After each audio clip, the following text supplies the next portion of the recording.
Hello there, welcome to the channel.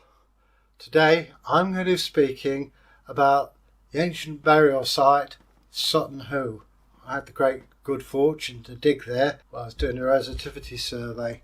But the objects that we've brought out from there over the years, since 1939, we're learning all the time. And there are too many objects for me to go into great detail all the time. So I'll concentrate on two. The iconic helmet is one, and the other the enigmatic, but nevertheless compelling, whetstone. So the helmet. The helmet itself is based on a Roman cavalry helmet, but there are a number of features on it that demand our attention. A subtle one is, if we look at the helmet, over the right eye there are garnets, but not on the left. I'll be honest, when I first saw it, it never occurred to me that it's symbolising Wotan, or Odin, god of war, which makes sense to me. You notice the iconic moustache, but if you look closely, the moustache forms a dove or a bird, could be a raven, and facing it is a serpent, Jormungandr, the serpent of evil. Good and evil? Maybe. But in itself, you read the reports and they say, oh, it's a parade helmet. These aren't parade objects. All the objects connected with warfare have signs of repair, which would lend itself to suggest that they were actually used in combat. And this is part of the Saxon psyche. And that is, look at me, aren't I great, I'm rich.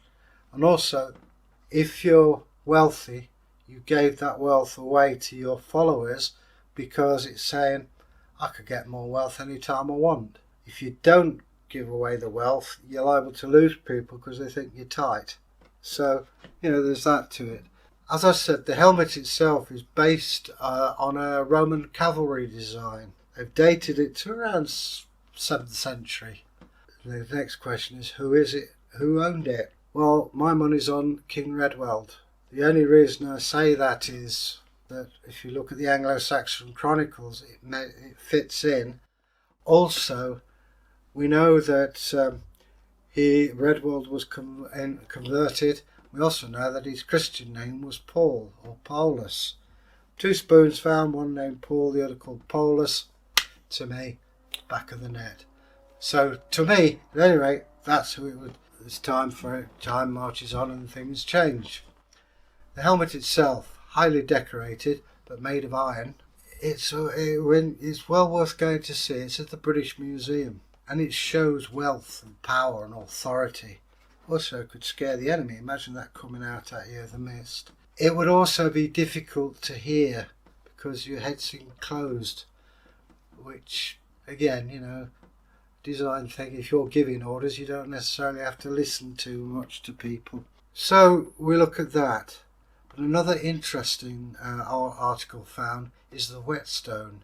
It's about yay big and is red with 4 faces, and they put the ring with the deer, which may be the royal emblem of the Woffingers. I don't know. So what's so special about it? Well, red is the colour of Thor, and Thor is to do with legal things of the common man, and there's 4 faces of it. Now, you swear an oath of allegiance on a ring. So you imagine the king holding that. You put your hand in to hold it. He can manoeuvre you wherever he wants. So yes, you obey the law and I've got control over what you do. It's emphasising that point. I mentioned this at university. It didn't go down too well, but I'm sure they've had an earful of undergraduates coming out with crazy theories. Remains to be seen whether it's correct or not. But impressive sight. You imagine the king sitting there in his carved seat. He's got the stone and wearing his helmet. The helmet itself, yes, it's to do with warfare, but it's also to do with authority. It's saying, I'm impressive. You've got to behave yourself. I'm your king. And it leads on to various other things, like we know what we're talking about when we say we're a king, but would a Saxon know what a king is? And when I was at York, we defined a king as somebody who can exact a tax. And I had a coda to that. and collect it. Because I could say to Bragi, you owe me £1 million in tax. What would he do? Say, no I don't, and that's it. But if I've got an army of people to collect it, that's another matter. Again, it's these articles that enforce your strength, your authority. And the helmet says this in droves.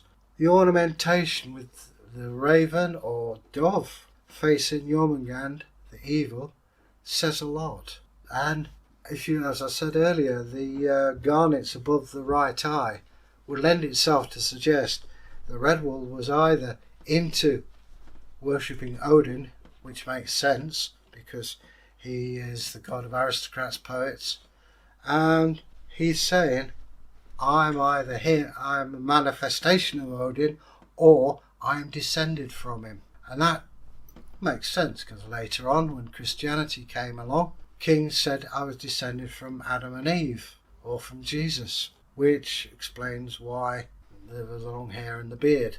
Jesus was of the house of David, and they don't cut their hair or beard, they just let it grow. But I digress. So we've got the helmet, we've got the whetstone. It's quite impressive actually when you look at this, the carving on the whetstone and the colours. These are only my theories. I can only explain it through my religious beliefs and the knowledge I have. And I understand that archaeologically you have to prove it. And you have to prove it scientifically.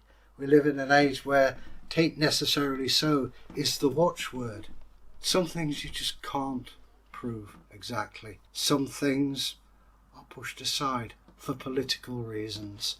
And this is about archaeology as a whole. Archaeology is used politically to justify the system we're in. It's quite amazing that we do it, and we do it subconsciously. But having said that, that's life, so let's move on.